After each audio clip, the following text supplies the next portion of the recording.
ನಮಸ್ಕಾರ ದೇವ್ರು, ಒಂದು ವಿಡಿಯೋ ಹಾಕ್ತೀನಿ ನೋಡ್ಕೊಂಬರ್ರಿ. ಆ ವಿಡಿಯೋ ಬಗ್ಗೆ ಮಾತಾಡೋಣ.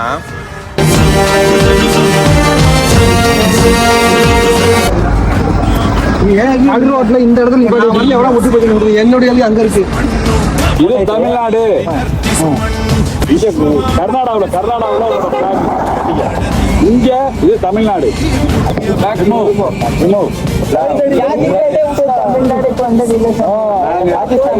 ரிமூவ் பண்ண கூடாது, நீ ரிமூவ் பண்ணிக்கங்க, அவ்வளவுதான். இதெல்லாம் நான் ரிமூவ் பண்ணேன்.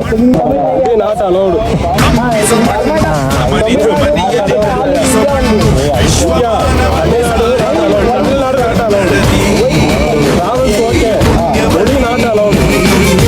ವಿಡಿಯೋದಲ್ಲಿರೋ ಮ್ಯಾಟ್ರ್ ಇಷ್ಟೇ. ನಮ್ಮ ಕರ್ನಾಟಕದಿಂದ ಶಬರಿಮಲೆಗೆ ಹೋಗಿರೋಂಥ ಟಿ ಗಾಡಿನಿ ನಮ್ಮ ಕರ್ನಾಟಕದ ಫ್ಲಾಗ್ನ ಕಟ್ಕೊಂಡು ಹೋಗಿದ್ದಾರೆ. ಬರ್ಬೇಕಾದ್ರೆ ತಮಿಳ್ನಾಡಲ್ಲಿ ತಮಿಳಿಯನ್ಸು ಈ ಫ್ಲಾಗ್ನ ರಿಮೂವ್ ಮಾಡಕ್ಕೆ ಹೇಳಿದ್ದಾರೆ. ಬಟ್ ನಮ್ಮ ಕನ್ನಡಿಗರು ಈ ಫ್ಲಾಗ್ನ ರಿಮೂವ್ ಮಾಡದೆ ಬಂದಿದ್ದಾರೆ. ಇದೇ ರೀತಿ ಕರ್ನಾಟಕದಿಂದ ಹೋಗ್ತಿರೋಂಥ ಪ್ರತಿಯೊಂದು ಗಾಡಿಗೂ ಇದೇ ತರ ಹಲ್ಲೆಗಳು ಮಾಡ್ತಿದ್ದಾರೆ. ಮತ್ತೆ ಕನ್ನಡ ಪರವಾಗಿ ಏನೇ ಹೆಸರಿದ್ರು ಅದನ್ನ ರಿಮೂವ್ ಮಾಡಿಸಿ ಕಳಿಸ್ತಿದ್ದಾರೆ.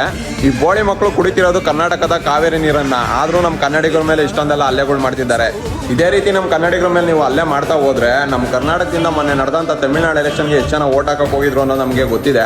ಆ ತಮಿಳಿಯನ್ಸು ನಮ್ಮ ಕರ್ನಾಟಕದಲ್ಲಿ ಇದ್ರು ಅನ್ನೋದನ್ನೇ ಪ್ರೂಫ್ನೇ ಇಲ್ದಂಗೆ ಮಾಡ್ಬಿಡ್ತೀವಿ ಅಂತ ಕನ್ನಡಿಗರು ನಾವು. ಮೇಲಿಂದಾದ್ರೂ ನಮ್ಮ ಕನ್ನಡಿಗರಿಗಿರ್ಬೋದು, ನಮ್ಮ ಕರ್ನಾಟಕಕ್ಕಿರ್ಬೋದು ಸ್ವಲ್ಪ ಅಲ್ಲ ಜಾಸ್ತಿನೇ ಬೆಲೆ ಕೊಡ್ರಿ.